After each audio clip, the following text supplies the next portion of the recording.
안녕하세요. 이주환 교수입니다. 저희가 어제 입찰 떨어지고 왔는데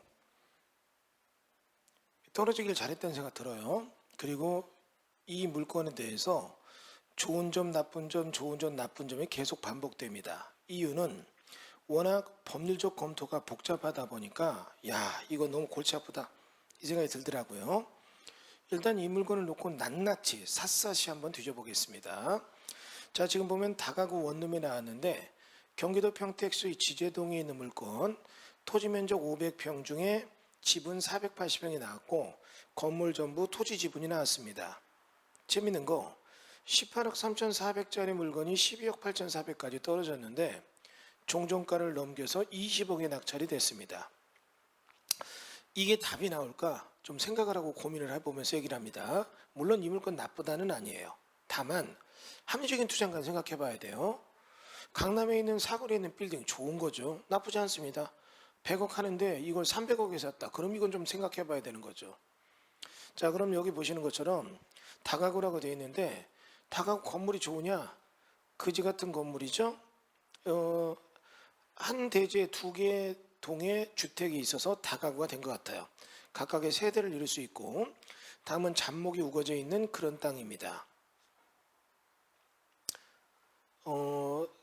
뭔가 좀 이렇게 마구잡이를 써는 것 같은데 집들도 있고 여기 살라고 해도 못 살 것 같고 새 놓으려면 고치는 병 더 나올 것 같고 그냥 두 잔이 폐허될 것 같고 자, 지금 보시는 것처럼 이렇게 지금 나오는 것처럼 여기 집 두 동이 있고 필지가 있고 가운데 땅은 또 쏙 빠졌어요. 전 세 개가.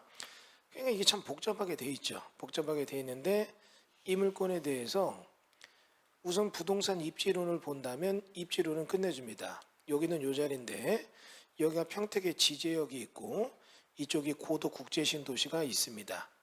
삼성전자 들어온 바로 앞쪽의 땅이고 그런데 있는 비시가지 지역의 용도 지역인 땅입니다.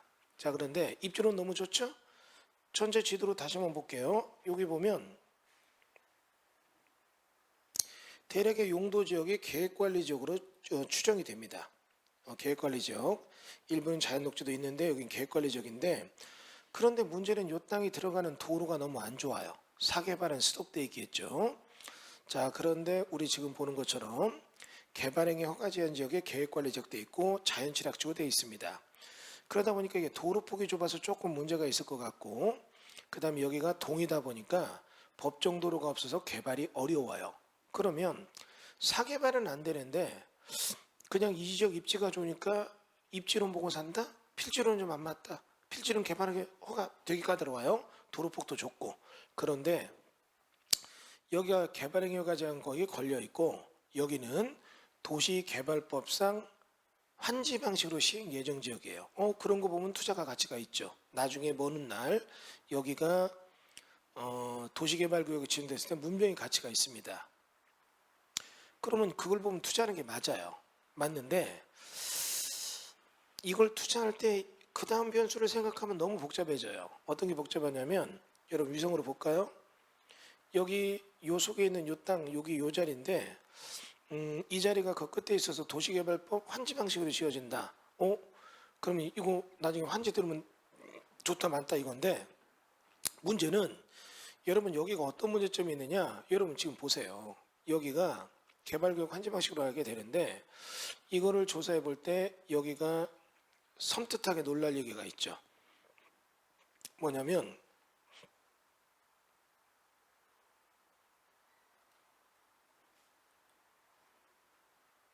농지입니다.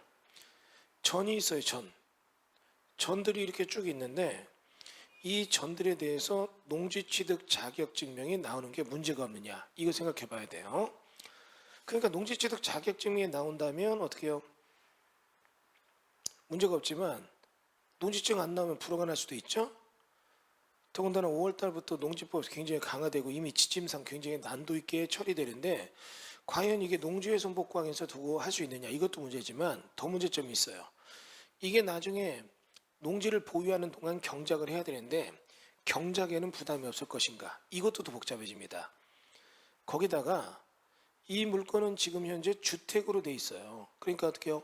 취등록세 중과세 문제도 있고 법인으로 사면 12%까지 나올 수 있고 그다음에 이게 두 동으로 보니까 주택을 따로따로 보느냐 하나로 보느냐 이것도 문제가 있고 그래서 취득 단계에서 과다 비용에 나갈 수도 있고 그리고 취득 단계 위험도는 농지증에 문제가 있고 그리고 농지를 취득한 이후에 여기에 농지를 내가 경작하는 부분의 부담도 연차적으로 나옵니다.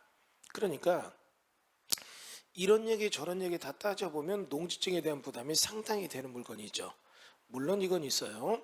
내가 이 농지에 대해서 주말 체험 영록으로 가겠다. 뭐 그러면 그렇게 해서 받는 분들도 받을 수 있겠죠.